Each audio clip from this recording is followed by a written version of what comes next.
Thank you all so much for coming.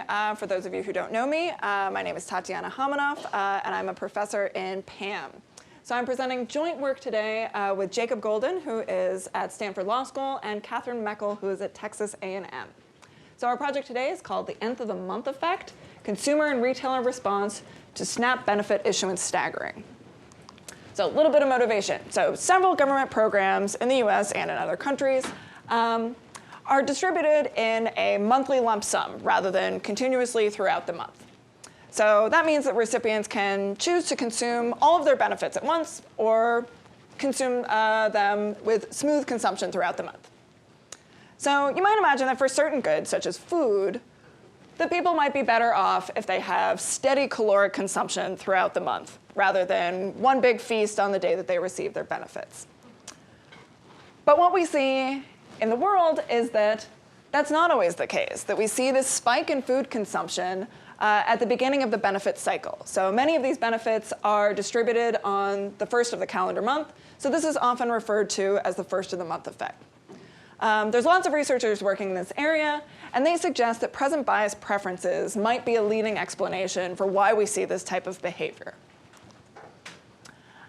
So I'm going to be looking at one specific program, the Supplemental Nutrition Assistance Program, or SNAP, or previously called food stamps.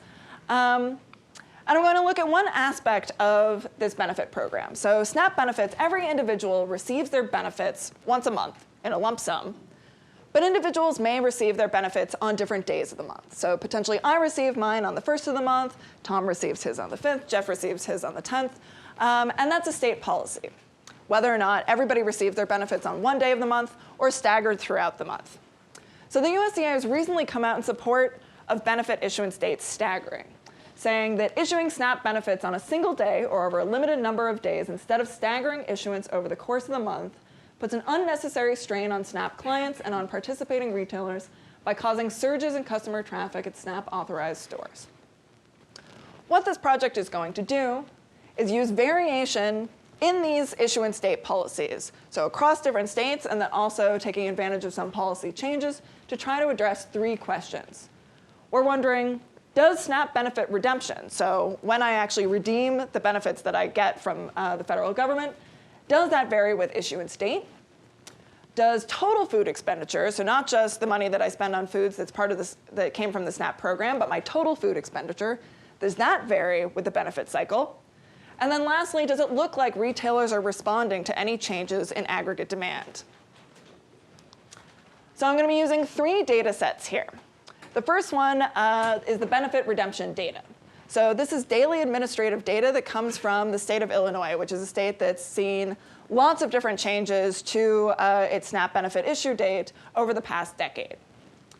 The second data set is my food expenditure data. This is coming from the Nielsen Consumer Panel, which is daily transaction level data coming from over 40,000 households over several years.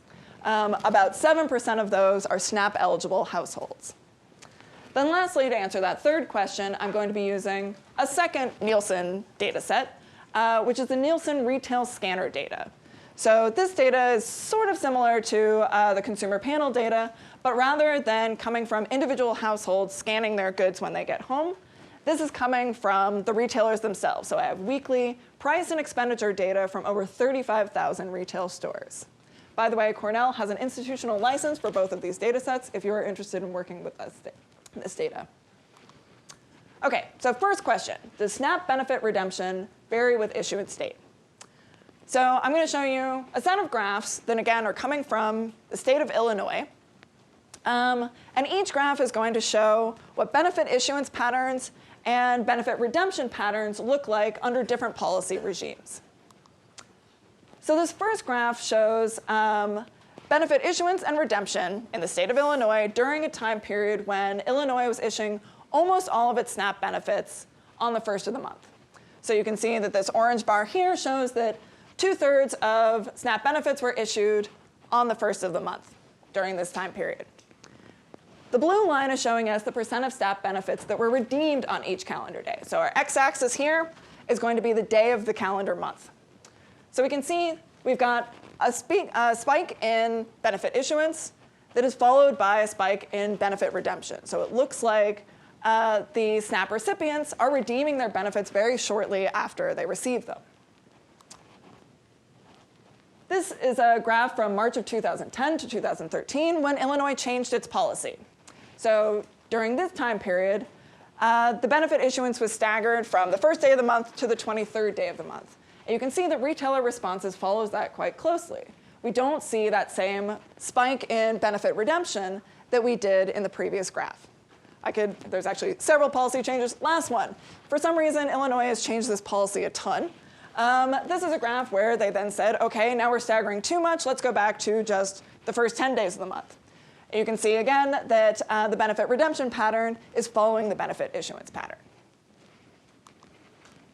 So this shows us that it looks like SNAP recipients are redeeming their benefits shortly after receipt. But that might not say anything about total expenditure throughout the month.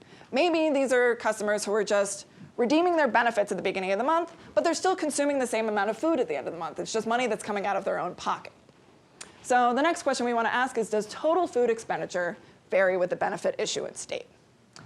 So this graph right here is going to be, again, using data from the Nielsen Consumer Panel. So this is a graph that looks just at SNAP-eligible households. So these are food stamp-eligible households.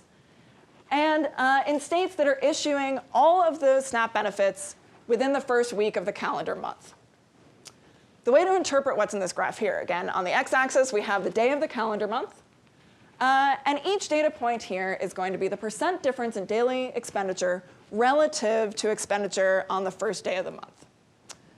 So the way to interpret this point over here is that it looks like food expenditure on the 28th day of the month is about 40% less than food expenditure on the last day of the month.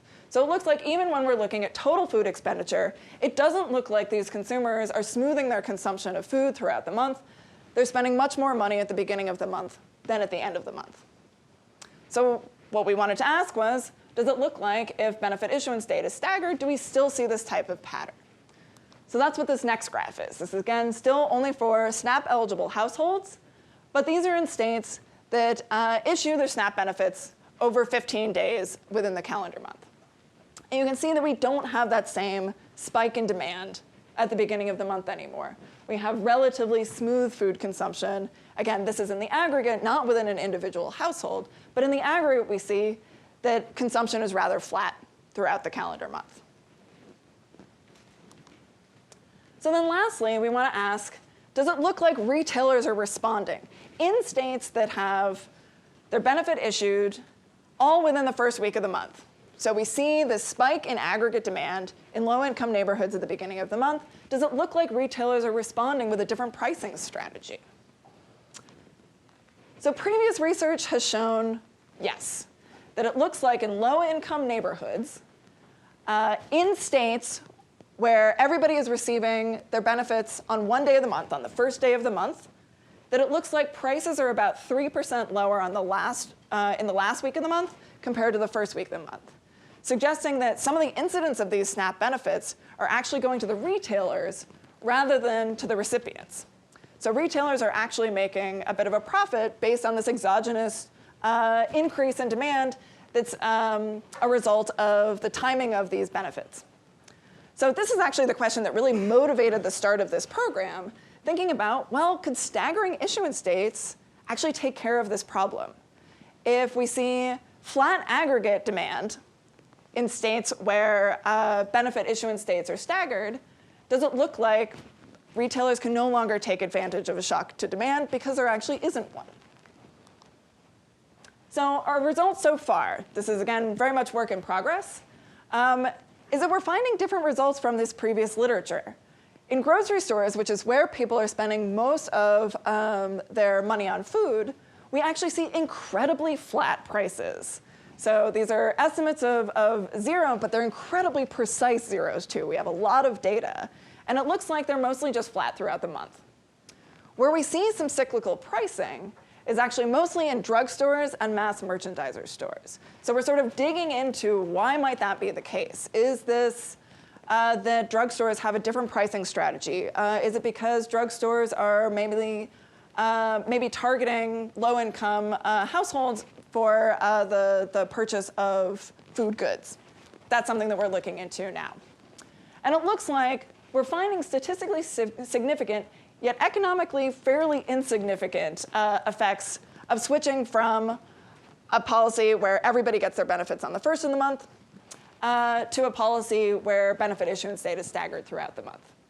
So this sort of raises the question of why actually aren't retailers taking advantage of this exogenous shock to demand? So, I guess as a policymaker, I'm happy that we're not seeing evidence of that, but it is sort of an open question that we're interested about. So just to conclude, we're providing new evidence and new data on how benefit redemption and total food expenditures varies with benefit issuance policy. Shows that potentially it looks like that the previous results that have been shown, it doesn't look like they're being driven by other events that might be confounding their results that happen at the beginning of the month, such as getting rent or different government benefits. And we're finding very small but significant effects on prices. Thank you very much.